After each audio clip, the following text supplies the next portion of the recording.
आप देख रहे हैं आखिरी चीख शिवा के साथ। तो चलिए बढ़ते हैं आज की कहानी की ओर।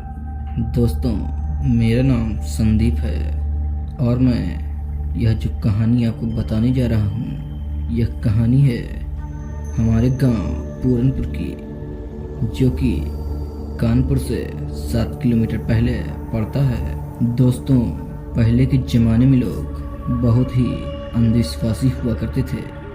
लोग भूत प्रेत और खजानों की बातों को सही मानते थे और कुछ बातें ऐसी भी होती थी जो कि सत्य हुआ करती थी। तो चलिए बढ़ते हैं आज की एक सच्ची और दिल दहला देने वाली घटना की ओर। मेरे गांव में ही एक बहुत पुराना घर हुआ करता था और उसी के बगल में बहुत से और पुराने घर गिरे पड़े हालात में पड़े हुए थे तथा उसी के बगल में एक तालाब भी हुआ करता था। मेरे गांव के ही एक लड़के संतोष ने मुझे बताया था कि उसके दादाजी ने मरने से पहले गांव के उस जगह पर खजाना होने की बात उससे बताई थी। मैंने भी कई लोगों से इस खजाने के बारे में सुना था, लेकिन मैं कभी भी उन लोगों की बातों पर विश्वास नहीं करता था। लेकिन उस दिन संतोष के कहने पर मुझे विश्वास होता है कि हो न हो यह खजाने वाली बात सही हो। मैं और संतोष उस खजाने को ढूंढने के लिए उस जगह पर रात को जाने की योजना बनाने लगते हैं। हम लोग रात के समय उस जगह पर जाते हैं। खजाने को ढूंढते ढूंढते हमें खजाना तो नहीं मिला, लेकिन हमारा सामना किसी ऐसी चीज से हुआ जो हर किसी की समझ से परे था। मैंने अपनी जिंदगी में कभी सोचा भी नहीं था कि किसी खजाने की चाहत में अपनी मौत को अपने सामने देख लूंगा।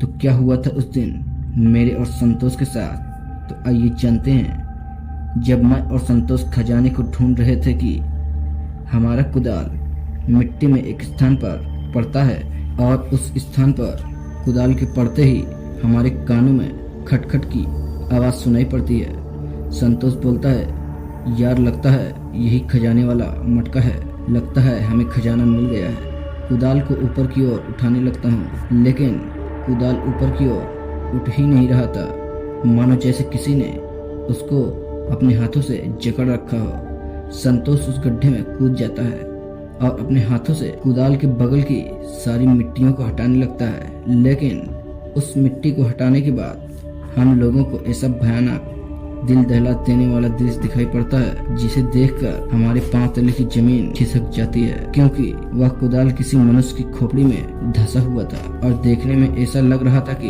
यह लाश 2-3 दिन पुरानी ही है। हम दोनों यह मंजर देख कांपने लगते हैं। संतोष बोलता है, यार शायद किसी की मृत्यु अभी अभी हुई होगी और उसको दफना दिया गया होगा। रात होने के कारण हमें कुछ दिखाई भी नहीं पड़ रहा था और हम लोगों ने किसी की कब्रिस्तान को खोद दी थी। मैं भी उसकी बात को मानकर दूसरी जगह पर खजाना ढूंढने लगते हैं, लेकिन अब भी मेरे दिमाग में वही दृश्य घूम रहा था। हम लोग खजाने को ढूंढ ही रहे थे कि संतोष को वहीं पर उस पुराने घरों के बीच एक घर दिखाई पड़ता है जिसमें ताला लगा हुआ होता है। संतोष बोलता है, संदीप भाई वह देखो घर, शायद इसी में खजाना छिपा होगा। और हम दोनों उस रात के सन्नाटे में उस दरवाजे के पास पहुंच जाते हैं। मैं उस ताले को तोड़ने से पहले पूछता हूँ, संतोष भाई एक बार फिर से सोच लो कि इस ताले को तोड़ा जाए या नहीं। संतोष बोलता है, तोड़ दो ताला। और मैं अपने हाथों में लिए हुए कुदाल से उस दरवाजे के ताले को तोड़ देता हूँ। ताला टूटने के बाद जब मैंने दरवाजे को खोला तो उसके अंदर से बहुत सारे चमगादड़ों का एक झुंड हमारे ऊपर से उड़ते हुए निकलता है। अभी हम लोग मकान के बाहर ही खड़े थे कि अंदर से एक आवाज आती है। उस आवाज को सुनकर हमें ऐसा लगता है कि अब कोई और बड़ी विपदा आने वाली हो, और मैं अंदर ही अंदर डर सा जाता हूँ। पर मुझे वह आवाज कुछ अजीब सी लग रही थी। वह आवाज ना तो किसी जानवर की तरह लग रही थी और न ही किसी इंसान की तरह। वह आवाज इतनी भयानक थी कि संतोष डर के मारे कांपने लगता है। जब हम दोनों उस दरवाजे के पास पहुंचते हैं तो हमें उस दरवाजे पर लाल रंग से कुछ लिखा हुआ दिखाई पड़ता है, जिसे देखकर हमें साफ साफ पता चल रहा था कि यह एक चेतावनी है। और मैं जब ध्यान से उसे पढ़ता हूँ तो उस पर लिखा होता है कि अंदर जाना मना है। यह सब देखकर संतोष बोलता है, भाई हमें यहाँ से निकलना चाहिए, हमें डर लग रहा है। संतोष की बातों ने मुझे भी डरा दिया था और मैं भी संतोष से बोलता हूँ, हाँ भाई चल भागते हैं। लेकिन हम लोग जैसे ही दरवाजे के पास भागने के लिए मुड़ते हैं तो दरवाजा अपने आप पूरी तरह से बंद हो जाता है और मकान का दरवाजा इतनी जोर से बंद हुआ था कि उसकी आवाज़ हमारे कानों में गूंजने लगती है। मैं संतोष से बोलता हूँ, मुझे लगता है कि यह रात हम दोनों की आज आखिरी रात होगी। हम दोनों यहाँ रहे तो आज मौत के घाट उतार दिए जाएंगे।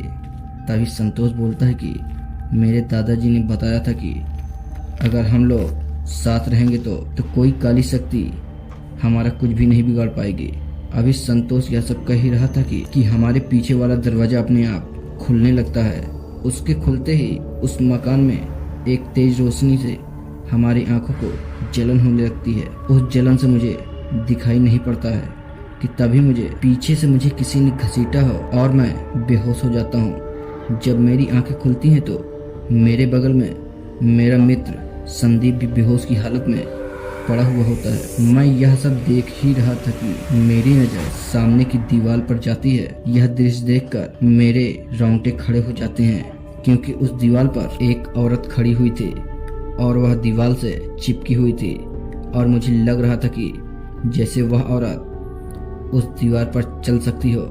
तभी अचानक से मेरे मित्र संतोष की आंखें खुलती है। यह सब देखकर संतोष की हालत भी अब पतली होने लगी थी और हम दोनों बहुत ही ज्यादा डर गए थे। तभी संतोष ने मेरा हाथ जोर से पकड़ लिया और कहा कि जब तक हम साथ रहेंगे यह काली शक्ति हमारा कुछ नहीं बिगाड़ सकती। अगर हम बिछड़ गए आज हमारी मौत तय है। और हम दोनों ने अपने हाथों को इस प्रकार जकड़ लिया कि हम दोनों ने घड़ी में देखा तो अभी 4 बज रहे थे। अभी हम दोनों को 2 घंटे इस कमरे में इसी तरह बिताना था, क्योंकि दिन में यहाँ काली शक्तियाँ गायब हो जाती हैं। खजाने के इस लालच ने मुझे यहाँ पर लाकर इस प्रकार पटक दिया था कि जिस कारण मैं मौत और जिंदगी से जूझ रहा था। हम दोनों ने अपना हाथ कसकर पकड़कर रखे थे कि तभी अचानक से कोई उस कमरे में दाखिल होता है, लेकिन वह हमें दिखाई नहीं पड़ रहा था। हम लोगों ने अपनी आंखें भी बंद कर ली थी और अपना हाथ हम लोगों ने छोड़ा भी नहीं। वह अदृश्य शक्ति हम दोनों को खींच रही थी, लेकिन थोड़ी देर के बाद सब कुछ नॉर्मल हो जाता है। हम दोनों लगभग 1 घंटे के बाद आंखों को जब अपनी खोलते हैं तो